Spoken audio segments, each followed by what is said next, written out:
Assalamualaikum warahmatullahi wabarakatuh, sobat sekalian, berjumpa kembali. Kali ini kita akan menyimak kesaksian dari seseorang yang juga hadir pada saat almarhum Vina dan Eki berada di TKP flyover Jembatan Talun itu, sobat sekalian. Keterangan-keterangan atau kesaksian-saksian yang diberikan oleh seorang saksi ini, sobat sekalian, berbeda dengan keterangan kesaksian yang diberikan oleh seorang saksi Suroto, sobat sekalian. Seperti apa kesaksiannya, sobat sekalian? Mari kita simak videonya.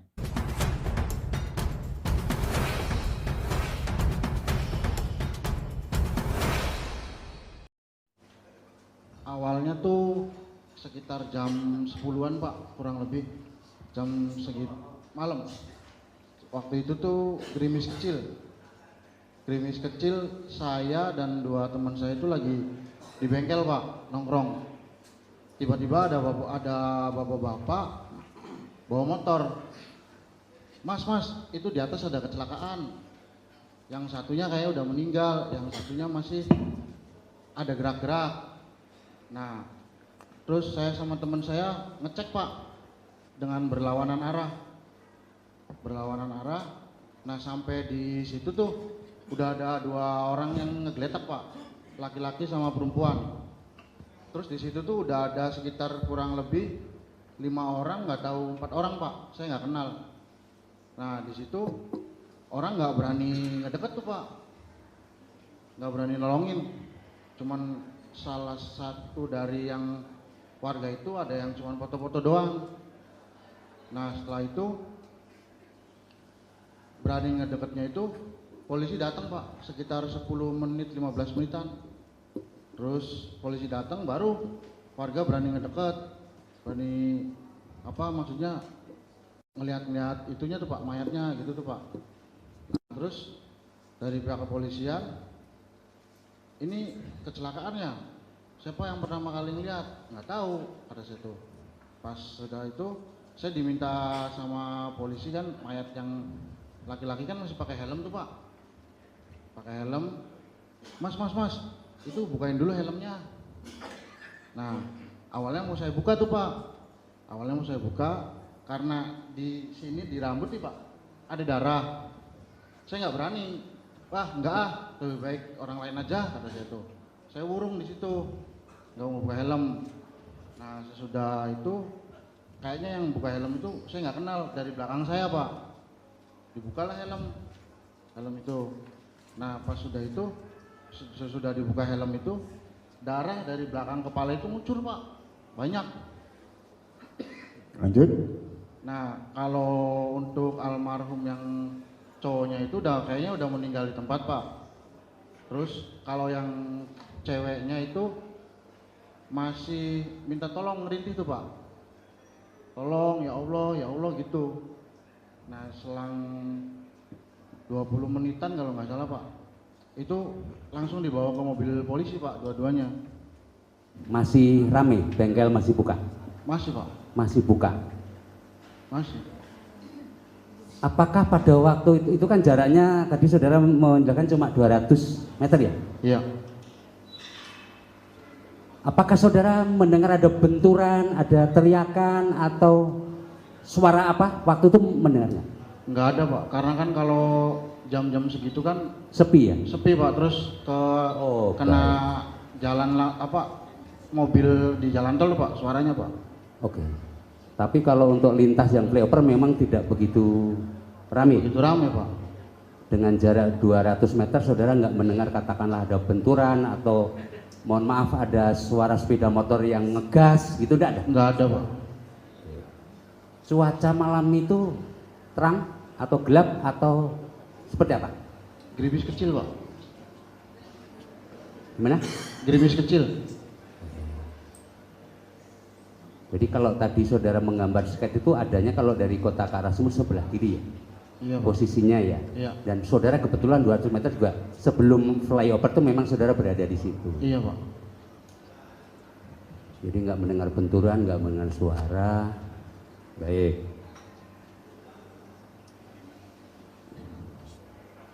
Apakah saudara waktu sempat mengambil gambar atas peristiwa itu? Enggak Pak. Kenapa? Saya nggak bawa HP Pak, HP-nya dicas di bengkel Pak. Oh, nggak tertarik lah foto-foto lah ya? Iya. Baik. Kemudian tadi saudara melihat nggak? Saudara tadi kan mohon maaf menjelaskan sampai korban itu dibawa mobil polisi ke arah rumah sakit. Iya Pak. Apakah saudara diminta untuk mengawal atau seperti apa kok tadi kalau tidak salah saudara ikut di belakangnya mengawal gitu? Iya Pak. Saudara pekerjaan sehari-hari apa? Jadi saya penasaran Pak. Enggak, saya tanya pekerjaan sehari-hari apa? Maksudnya Pak? Pekerjaan sehari-hari saudara saksi apa? Bengkel Pak. Oh, bengkel. Timbul penasaran. Iya Pak. Kemudian saudara secara tidak langsung mengikuti di belakangnya. Iya Pak. Baik. Jadi proses mulai pengangkatan dua korban itu saudara tahu? Tahu Pak. Di mana dinaikkan ke dalam mobil dan sebagainya? Tahu Pak. Baik. Apakah saksi melihat ada seseorang yang menutupi bagian, mohon maaf ya, bagian korban Vina di bagian ini yang dengan menggunakan jaketnya supaya biar tidak terlihat? Saudara saksi melihat enggak itu? Nggak ngeliat Pak. Jadi dinaikkan ke atas kendaraan itu polos saja, enggak ada yang menutup dengan jaket, dengan apa supaya. Jadi begitu saya naikin udah Pak, saya pergi lagi. Oh, pergi lagi. Iya. Sampai penasaran tadi saya tertarik juga nih, penasaran sampai apa urusannya? Penasaran mau kemana? Jadi kan itu kan saya sekedar kenal sama Eki-nya Pak. Baik. Iya. Mohon maaf ya, saudara disumpah. Ini keterangan saudara sebenarnya ya? Iya Pak. Ya. Enggak, saya hanya mengingatkan saudara disumpah. Karena keterangan saudara boleh kalau dari keterangan saksi yang lain memang kurang bersesuaian. Kurang bersesuaian. Makanya saya mohon maaf tadi menegaskan tentang posisi saudara tadi. Iya Pak. Kan gitu. Sebelah kanan itu ada apa itu? Ada perumahan atau apa? Kalau Apakah ada bengkel juga sebelah kanan? Sebelah kanan itu perumahan Pak. Perumahan. Iya, Di Pak. samping itu apa yang paling terdekat di situ? Di pinggir jalan flyover itu apa? Rumah Pak, rumah warga Pak. Oke, rumah. Depannya yang paling menonjol kelihatan apa? Ngelihat nggak saudara di supermarket ada apa? Atau Indomaret itu saudara Kalau lihat? Indomaret rada turun Pak, rada depan perumahan The Garden Pak, Indomaret. Iya, yang sebelah kanan. Iya, sebelah kanan Indomaret. Kalau sebelah kiri kan perumahan. Iya Pak. Nah, apakah saudara melihat kejadian tabrakan kecelakaan itu? Dia nabrak apa? Dia misalnya nabrak tiang atau nabrak mobil atau nabrak motor, tahu? Ya nggak lihat tuh Nggak lihat ya? dari orang. Nggak lihat ya? Iya. Ya, berarti asumsi saudara aja itu kecelakaan ya. Cukup yang mulia? Cukup Itu ya? aja dari saya cukup. Cukup ya. Silakan. Saudara saksi, saya ingin penegasan saudara ya. Ya Pak. Jadi saudara ikut menggotong korban perempuan Ya, Pak. dinaikkan ke mobil Ranger polisi. Ya, satu itu. Ya Pak. Yang kedua, saudara mendapat berita atau diberitahu seseorang bahwa ada kecelakaan. Iya Pak. Jadi orang tersebut yang mengatakan ada kecelakaan. Iya Pak. Kemudian saudara ke TKP tempat Iya, Pak. kecelakaan. Saudara melihat betul ada kecelakaan. Iya Pak. Nah, apakah itu kecelakaan tunggal atau ada tertabrak oleh mobil atau motor lain? Kayaknya tunggal Pak, orang nggak ada yang lain sih Pak soalnya Pak. Sehingga ada lawan ya? Iya. Nggak Jadi tidak ada lawan ya? Iya Pak. Oke, jadi hanya kecelakaan tunggal ya? Iya Pak. Oke. Kemudian yang ingin saya tanyakan lagi, saudara pernah diperiksa sebagai saksi di kantor polisi? Belum Pak. Di pengadilan? Belum. Belum pernah memberikan keterangan Belum, Pak. apapun. Terima kasih. Cukup ya. Satu terakhir dari kami ya. Saudara yang memberikan informasi bahwa ada laka itu kepada saudara itu, arahnya dari arah kota atau dari arah sumber? Dari arah kota ke Sumber Pak. Dari arah kota ke sumber. Iya Pak. Oke. Cukup ya. Dari telepon cukup ya. Cukup ya.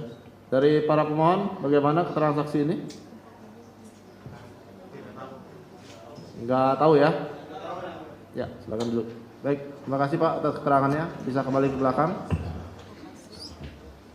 Demikianlah kesaksian seorang pemilik bengkel Oki, sobat sekalian, di sidang PK 6 terpidana kasus meninggalnya Vina dan Eki, di mana saksi ini berada di TKP jembatan flyover ya, jembatan Talun, bahwa mengaku yang mengangkat korban almarhumah dan almarhum Eki ke kendaraan yang dibawa oleh Polsek Talun, kemudian sempat membuka klip helmnya Eki juga, sobat sekalian. Tidak mengetahui bahwa almarhumah Vina ditutupi oleh jaket, berbeda dengan keterangan kesaksian oleh seorang pamong polisi, yaitu Suroto, yang katanya menutupi dengan jaket, kemudian mengangkat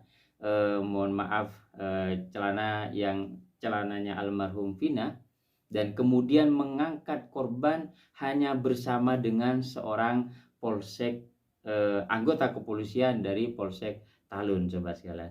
Entahlah, mudah-mudahan sidang PK 6 terpidana ini segera selesai, tuntas, dan segera ada titik terang, terbongkar apa yang sebenarnya terjadi dalam kasus meninggalnya Vina dan Eki. Saksi-saksi semuanya sudah dihadirkan. Kita berharap hakim objektif, profesional, menilai, mempertimbangkan saksi-saksi keterangan yang sudah disampaikan dalam sidang peninjauan kembali 6 terpidana kasus meninggalnya Vina dan Eki ini. Sampai berjumpa di episode berikutnya, sobat sekalian. Wassalamualaikum warahmatullahi wabarakatuh.